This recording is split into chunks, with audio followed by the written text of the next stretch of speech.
Listening to that is the President of the Royal College of Emergency Medicine, Dr. Katherine Henderson. Good morning to you. How serious is this situation compared with the years of problems you've no doubt witnessed during your career?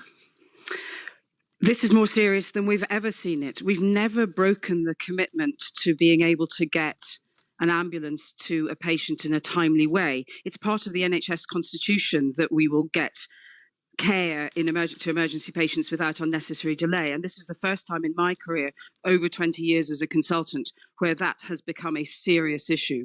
So serious that if, God help us, you had a loved one who needed to dial 999 or you on their behalf, would you fear for them?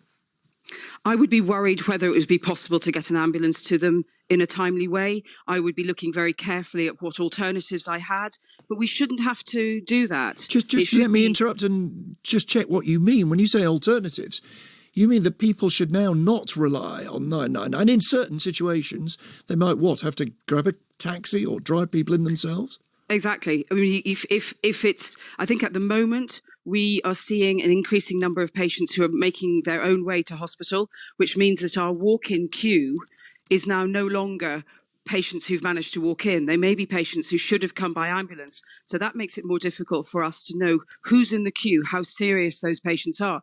Paramedics are very skilled at helping us prioritise. And so a patient who has arrived by ambulance and has been treated by highly skilled paramedics, we know a lot about them. A lot of their initial treatment may have started.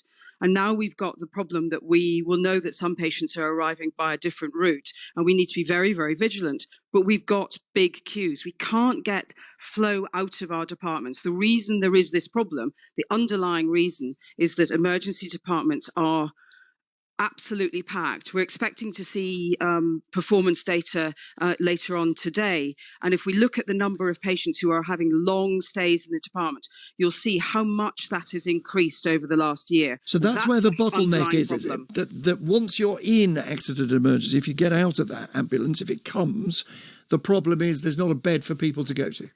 We sometimes start the morning with more patients waiting to go up to the ward than cubicles that we have, and that's at the beginning of the day. We can't then get new patients in because we have no space. We end up with patients in corridors. We end up with patients in any clinical area that we can manage to put them. We need to get flow back into our emergency departments and get patients moved up onto the wards. Dr. Katherine Henderson, President of the Royal College of Emergency Medicine, thank you. The time now is